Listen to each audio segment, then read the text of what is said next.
Hi guys, welcome to my YouTube channel. Guys, क्या आपको balance sheet finalise करना नहीं आता है? तो गाइस, इस वीडियो में मैं आपको 15 पॉइंट्स बताने वाला हूं जिनसे आप अपनी बैलेंस शीट को फाइनलाइज कर सकते हैं। तो गाइस, ये वीडियो बहुत ज़्यादा इंपॉर्टेंट होने वाली है, बने इस वीडियो के साथ। तो यदि अभी तक आपने मेरा यूट्यूब चैनल सब्सक्राइब नहीं किया है तो कर लीजिए ऐसी बेनिफिशियल वीडियोज़ के लिए। तो गाइस, सबसे पहला जो हमारा पॉइंट है वो है ओपनिंग बैलेंस डालना। तो यदि आपके डाटा में ओपनिंग बैलेंस आपने ऐड नहीं किए हैं तो आपको करना क्या होगा, जो आपका लास्ट ईयर का फाइनल डाटा है, ठीक है, उसकी क्लोजिंग बैलेंस वो करंट ईयर के डाटा में ओपनिंग बैलेंस हो जाएंगे, ठीक है। वो आपको लेज़र वाइज ऐड करने हैं, ठीक है, यदि आपके डाटा में ओपनिंग बैलेंस नहीं डले हैं। दूसरा हमारा पॉइंट है debtors, creditors and borrowing reconcile करना। तो आपके जितने भी डेटर्स होंगे, क्रेडिटर्स होंगे या बोरोइंग्स होंगी, वो आपको रिकॉन्साइल करनी है। अब रिकॉन्साइल कैसे करनी है? जैसे मान लीजिए आपके सभी डेटर्स हैं, ठीक है, तो आपको करना क्या होगा, आपको आपकी जो भी पार्टी है, पार्टी से आपको अकाउंट स्टेटमेंट मंगानी है, और अकाउंट स्टेटमेंट मंगाने के बाद आपको रिकॉन्साइल करना है। यानी कि जो पार्टी का लेज़र है या पार्टी की अकाउंट स्टेटमेंट है वो आपके अकाउंट स्टेटमेंट से मैच होनी चाहिए। ऐसे ही क्रेडिटर्स को आपको मैच करना है। थर्ड हमारा पॉइंट है बैंक रिकॉन्सिलेशन तैयार करना, यानी कि BRS, बैंक रिकॉन्सिलेशन स्टेटमेंट, ठीक है, BRS आपको रिकॉन्साइल करना है। फोर्थ हमारा पॉइंट है पार्टी के TDS चेक करना। तो आपको इसमें पार्टी के TDS चेक करना होता है कि आपके यदि TDS कोई पार्टी आपका डिडक्ट करती है, ठीक है, तो वो आप कहाँ से करेंगे? वो आप करेंगे फॉर्म 26A से, ठीक है। ये आपको कहाँ से मिलेगा? या तो आप अपने CA से, यानी कि चार्टर्ड अकाउंटेंट से फॉर्म 26A ले सकते हैं, ठीक है, या आप इनकम टैक्स पोर्टल से भी डाउनलोड कर सकते हैं। तो वो आपको पार्टी वाइज TDS को चेक करना है और उसकी एंट्री करनी है टैली में, ठीक है। फिर नेक्स्ट जो हमारा पॉइंट है वो है EPF एंड ESIC की पेमेंट चेक करना, टाइम से जमा हुई है या नहीं हुई है। ये किसके लिए करते हैं? ये करते हैं टैक्स प्लानिंग के लिए, क्योंकि यदि EPF और ESIC की पेमेंट ड्यू डेट के बाद होती है तो EPF और ESIC की जो एक्सपेंसेस होते हैं वो इनकम टैक्स में डिसअलाउड हो जाते हैं, ठीक है, यदि टाइम से पेमेंट नहीं होती है।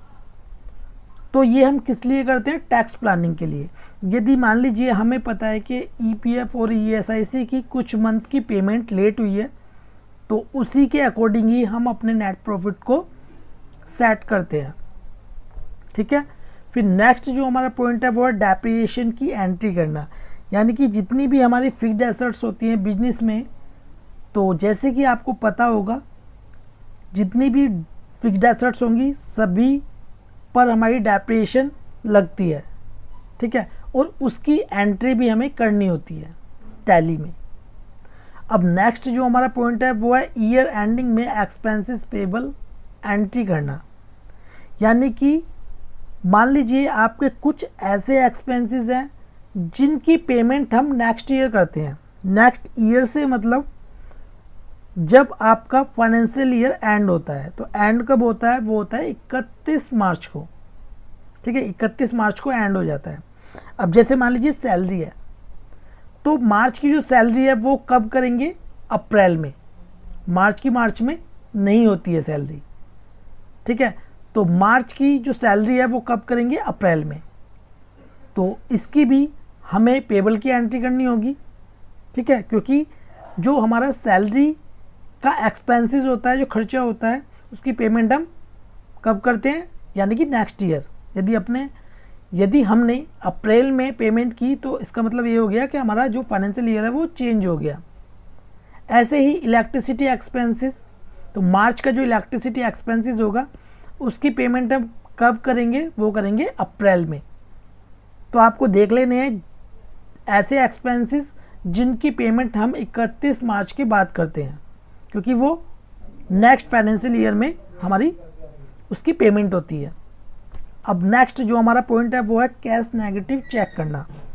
अब हमें करना क्या होता है, जो हमारा टैली डाटा होता है कैश इन हैंड होता है उसमें, ठीक है, आपको पता होगा।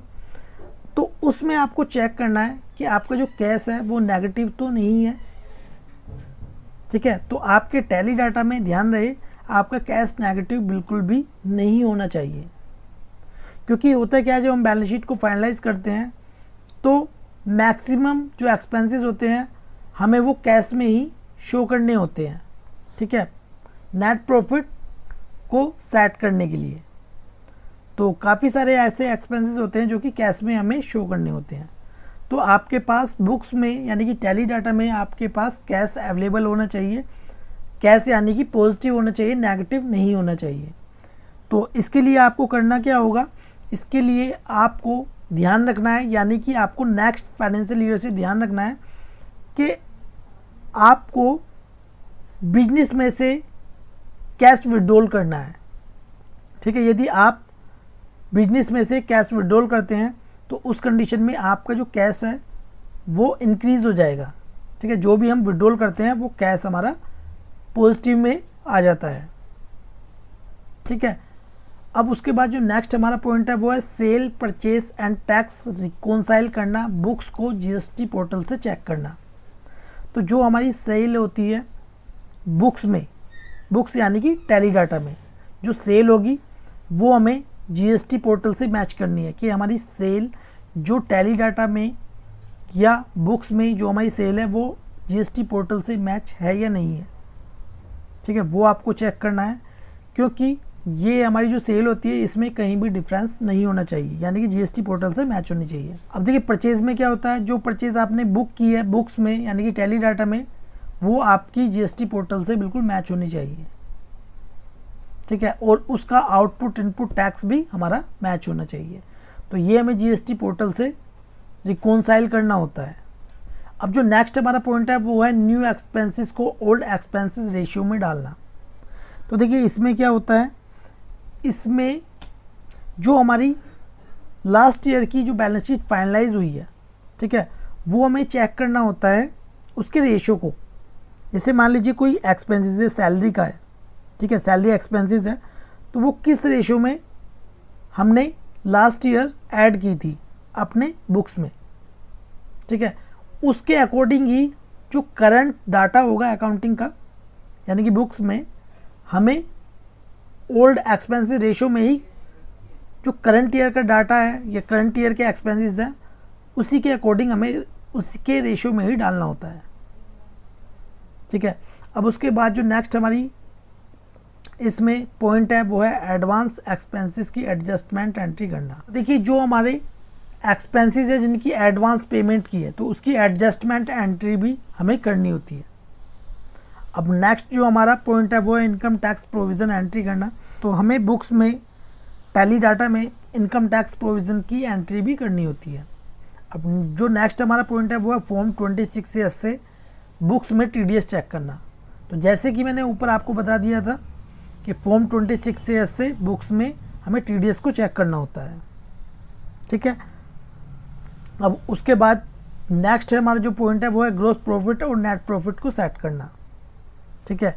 तो जो ग्रॉस प्रॉफिट यानी कि जीपी और एनपी को सेट किया जाता है लास्ट ईयर की जो बैलेंस शीट फाइनलाइज हुई है उसी के रेशियो में ग्रॉस प्रॉफिट और नेट प्रॉफिट को हमें सेट करना होता है।